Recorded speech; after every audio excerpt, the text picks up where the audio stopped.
Hello students, today is class for class 11th chapter कर रहे हैं हम 9 जीपी और इसके जीपी के लास्ट लेक्चर पे हम क्वेश्चन नंबर 28 से लेकर 32 करेंगे और आपको 28 और 32 पहले करवाऊंगी। दोनों बिल्कुल सेम है और एग्जाम्पल भी सेम है एक आपके एनसीईआरटी का, ठीक है। और 30 और 31 बाद में करवाएंगे। लेट्स सी क्वेश्चन नंबर 28 क्या है। If A and G be AM and GM respectively between two positive numbers, prove that the numbers are this. आपको दो तरीके से बताएंगे इस क्वेश्चन को किस तरीके से करना है। बहुत इजी क्वेश्चन है। लास्ट के 4 क्वेश्चंस काफी इजी है। जितना भी हमारा एक्सपीरियंस रहा है जीपी का, जो भी टफ से टफ लेवल है आप कर चुके हैं। अब ये 4 क्वेश्चन इजी है। Let two numbers are A and B. A B sum AM, तो यानी कि दोनों का सम डिवाइड बाय 2। मैंने आपको शुरू में ही प्रीवियस लेक्चर में बताया था कि आपके पास जैसे ही AM आता है तो इमीडिएट आपके दिमाग में A प्लस बी बाय 2 आ जाना चाहिए और GM वर्ड आता है तो आपके दिमाग में अंडर रूट AB आ जाना चाहिए, ठीक है जी। तो ये आ गया AM A plus b by 2 और GM इज G यहां दे रखा है, that is under root AB। और आप यहां से आप निकाल सकते हो A plus b is equal to 2A और यहां स्क्वेयरिंग कर दो तो AB आ गया G स्क्वायर। अब मैंने अभी आपको बताया था कि मैं ये क्वेश्चन 2 तरीके से बताऊंगी। तो 2 तरीके क्या है, बहुत सिंपल है। ये तो 10th का मेथड ले लो भाई, एक में से A निकाल के इसमें डाल दो तो A में क्वाड्रेटिक बन जाएगी आपकी, ठीक है। एक तरीका तो ये वेरी सिंपल वन, पहुंचोगे आप 2 स्टेप के बाद वही दोनों तरीके से। एक तरीका क्या है कि अगर आपको सेकंड चैप्टर 10th क्लास में आपको कह रखा था कि आपको अगर सम ऑफ द जीरोस दे रखा हो, ठीक है, यानी कि अल्फा प्लस बीटा और प्रोडक्ट ऑफ द जीरोस दे रखा हो अल्फा बीटा, है ना, तो आपके पास क्वाड्रेटिक इक्वेशन का एक फॉर्मूला था x square minus s x plus b is equal to 0, याद है। तो ये आप क्वाड्रेटिक ऐसे बना सकते हो कि ये सम दे दिया आपको, here sum is 2A and product is G square और आपका क्वाड्रेटिक तैयार। या आप A से एक में से B की वैल्यू निकाल के दूसरे में पुट कर दोगे तो भी आपको क्वाड्रेटिक मिल जाएगी, ठीक है। तो ये आपका तरीका है जो आप 10th का लगा सकते हो इस पे। तो इक्वेशन जो मेरी बनी x square minus sum is 2A x P product is G square is equal to G। बस अब सिंपल क्वाड्रेटिक फॉर्मूले से आपको x की अल्फा बीटा निकालना है एक तरह से, यानी कि x की 2 वैल्यूज और वो आपकी ये 2 आनी चाहिए, एक A प्लस दिस और A माइनस दिस। सिंपल। सबसे पहले क्या निकालोगे आप, डिस्क्रिमिनेंट, है ना, डिस्क्रिमिनेंट यानी कि D। फॉर्मूला क्या होता है, B square minus 4AC। Here A is 1, B is minus 2A and C is G square. Put करते हैं values, minus 2A whole square minus 4 into 1 into G square, 4A square minus 4G square और आप बस इसको ऐसे ही रख लीजिए, 4 common ले लो ज्यादा से ज्यादा, बस सिंपल, ठीक है जी। ना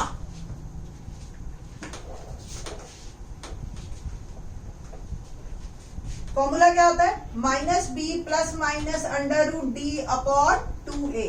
तो minus b, here b is minus 2A plus minus d आ गया 4A square minus G square, ठीक है जी। और अपॉन में 2A, A इज 1, पुट कर दी बस वैल्यू।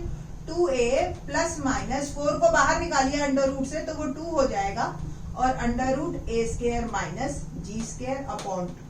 पूरे में से देखिए 2 कॉमन तो अंदर रह गया A plus minus root A square minus G square upon 2 और ये हो गया मेरा कैंसल और मेरी 2x की वैल्यूज आ गई। क्या क्या आई, A plus minus under root A square minus G square को आप लिख सकते हो A प्लस G और A माइनस।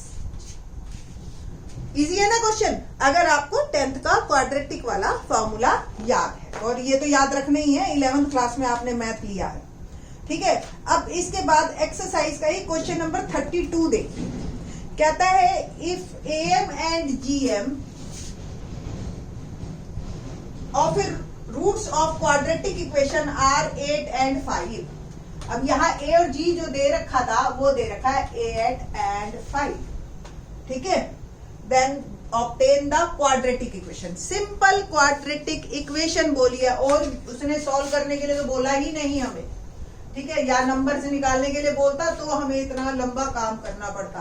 तो यानी कि a प्लस बी बाई 2 दे दिया 8 इज am, तो a प्लस बी क्या हो गया 16, और अंडर रूट ए बी दे दिया 5, gm दे रखा है 5, तो ए बी क्या दे दिया 25, और फॉर्मूला क्या है क्वाड्रेटिक का, x square minus s x plus p is equal to 0।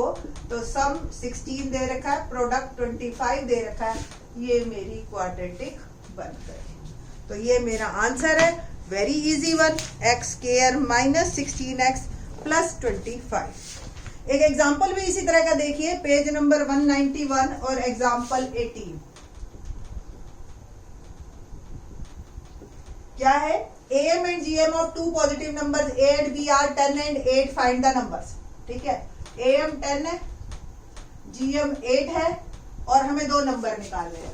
It means सम कितना दे रखा है आपको 10, तो सम हो गया 20, gm दे रखा है 8, ये हो गया 64। क्वाड्रेटिक क्या बनी आपकी, x square minus 20x plus 64। आपको दिख रहा है 16 और 4 फैक्टर बन जाएंगे, और आपके दो नंबर्स आ गए। एक्स के करके देख लेना, एग्जांपल दे रखा है बुक में 16 and 4, both numbers are 16 and 4। तो बहुत इजी है ये क्वेश्चंस, ठीक है। बस आपको फॉर्मूले क्लियर होने चाहिए और आपके दिमाग में आ जाना चाहिए कि इसको हम क्वाड्रेटिक से भी कर सकते हैं। क्वेश्चन नंबर देखते हैं 30th, वो भी बहुत इजी है, लेट्स सी। क्वेश्चन 30 क्या है, the number of bacteria in a certain culture doubles every hour, ठीक है। यानी कि रेशो जो है वो 2 है, हर बार 2 से मल्टीप्लाई हो रहा है। If there are 30 bacteria present in the culture originally, शुरू में अगर 30 बैक्टीरिया है, यानी कि a is 30, how many bacteria will be present at the end of 2 hour. पहले तो एंड ऑफ, ये शुरू में है, एंड ऑफ 1 आवर का क्या मतलब हुआ, यानी कि सेकंड टर्म है ना, एंड ऑफ द 2 आवर यानी कि डबल हो गए, a इंटू 2 60, ठीक है। यानी कि फर्स्ट और ये second term, end of 2 hour क्या बना, ए आर स्क्वायर, यानी कि थर्ड टर्म। बस यही ध्यान रखना है बच्चों को, ठीक है। 2 स्क्वायर, तो 60 इंटू 2 कर लो, या 30 इंटू 4 कर लो आप, 120, यानी कि third term, end of 2 hour. Similarly end of 4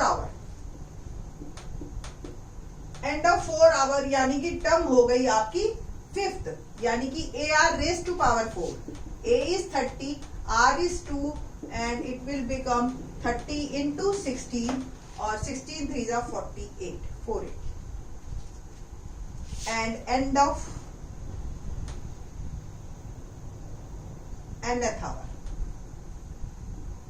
यानी कि a n प्लस 1 है ना, तो इट will become 30 a r n, यानी कि 32 रेज टू पावर n। बस ये सॉल्व तो हो ही नहीं सकता आपका, है ना, क्योंकि n नहीं पता आपको, ठीक। तो आपके पास जो है ये आ गया 30 इंटू 2, बस सिंपल ऐसे ही लिखना। तो बस ध्यान रखना है, ये थोड़ा कॉम्प्लिकेट कर दिया इन्होंने एंड वर्ड करके, बस अदरवाइज आपको पूरे जीपी की टर्म्स ही बताने। 31st क्वेश्चन देखिए, कंपाउंडेड वाला है क्वेश्चन। आपने कंपाउंड इंटरेस्ट और ये वाले क्वेश्चन कर रखे हैं, इसको आप जीपी से कैसे करते हैं, let's see. Question number 31, what will ₹500 amount to in 10 years, यानी कि प्रिंसिपल 500 है, टाइम आपको 10 years दे रखा है। After it's deposit in A bank which pays annual interest rate of 10% compounded annually, 10% compounded annually, ठीक है जी। और ये हमने बताना है कि 10 साल के बाद मेरा ये पैसा कितना होगा। पहले बात करते हैं हम कि 1 साल बाद आफ्टर 1 ईयर क्या बनेगा। 500 P into R into T, यही फार्मूला होता है ना, by 100। R is 10 here, time 1 year के बाद बात कर रहे हैं 100, तो ये आ गया आपका 500 इंटू 10, ठीक है जी, इंटू में आपका 1/100। थोड़ा सा सिमेट्री लाने के लिए आप एक 10 और ये 1/10 ऐसे लिख लो इसको। 500 और ये हो गया आपका 0.1, या आप इसको लिख सकते हो, ठीक है, ये तो हो गया इंटरेस्ट, प्लस 500 भी आएगा अमाउंट आफ्टर 1 ईयर, कि हमें अमाउंट निकालना। Amount after 1 year 500 plus 500 into 10 into 1, ये तो अमाउंट ऑफ प्रिंसिपल और ये इंटरेस्ट, ठीक है। तो 500 प्लस 500/10, मैं जान करके 2 जीरो इससे कट नहीं कर रही, सिर्फ एक कट कर रही, क्यों, मैं 500 कॉमन चाहती हूँ, ठीक है। तो ये आ गया आपके पास 1 प्लस 1/10 और ये आ गया 500 और ये हो गया 1.1 रेज़ टू पावर ऑफ, ठीक है। ये आ गया हमारे पास 1 साल बाद। अब क्या होगा, amount after 2 year, amount after 2 year, जो 1 साल के बाद वाला है वो प्रिंसिपल बन जाता है, ठीक है, और अब इंटरेस्ट लगेगा इसी प्रिंसिपल पे, ठीक है। तो ये कॉमन आ जाएगा 1 प्लस 10/100, कुछ इस तरीके का फॉर्मूला बन जाएगा आपके पास। वंस अगेन 1.1 आ जाएगा और 1.1 का स्क्वायर। तो कुल मिला के आपका जो है ये एक जीपी बनती जाएगी, और जीपी में फर्स्ट टर्म आपकी आई 500 1.1 ए, सेकेंड टर्म पे 2 लगा, तो टेंथ टर्म पे क्या लग जाएगा 500 1.1 रेज़ टू पावर 10। तो आफ्टर 10 इयर्स जो है आपको जो अमाउंट मिलेगा वो मिलेगा 500 इंटू 1.1 की पावर 10, ठीक है। बस इसको पावर में ही आंसर दे देना आप, और ज्यादा नहीं लिखना है आपको, ठीक है। मोटी सी बात है, आपने अगर प्रिंसिपल कंपाउंड इंटरेस्ट का फॉर्मूले में सीधा अमाउंट निकलता है, ये फार्मूला अगर आपको याद है, P into 1 plus R/100 raise to power 10, इसको फॉलो करो बेटर है इसकी बजाय। P is 500, R is 10, time अब आफ्टर 1 ईयर है तो 1, तो 1.1 आ गया, ठीक है। आफ्टर 1 ईयर हमारी फर्स्ट टर्म है, ये ध्यान रखना आप, जनरली बच्चे इसको फर्स्ट टर्म ले लेते हैं, ठीक है, क्योंकि आफ्टर 10 ईयर पे बात करनी है तो पावर 10 तक, ठीक। तो अब इस तरीके से आपके ये क्वेश्चन कंप्लीट होते हैं, और 9.3 आज हमारी तरफ से खत्म। नेक्स्ट लेक्चर में हम करेंगे some special sequences, 11th class का वेरी इंपॉर्टेंट टॉपिक, और आपको कैट के पेपर में और आने वाले बहुत सारे पेपरों में जो आप कंपटीशन के लिए देते हो, कॉमर्स वाले बच्चे, तो उनमें भी some special sequences very very important one, तो उस लेक्चर को जरूर देखना। थैंक्स।